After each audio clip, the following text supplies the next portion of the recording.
Ano daw yung pinagkaiba ng flat white tsaka latte?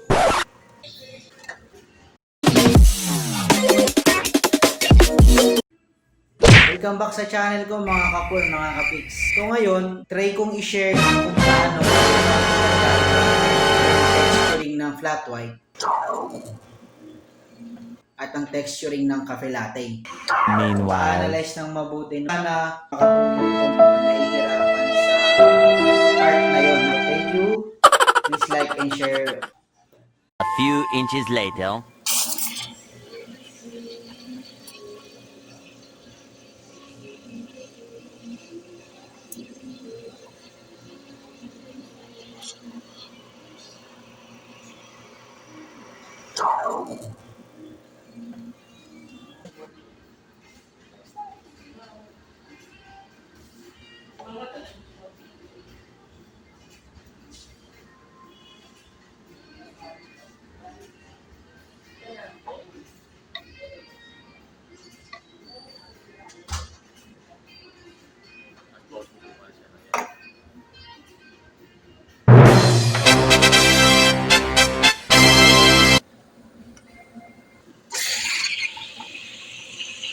Focus ng gatas ko na.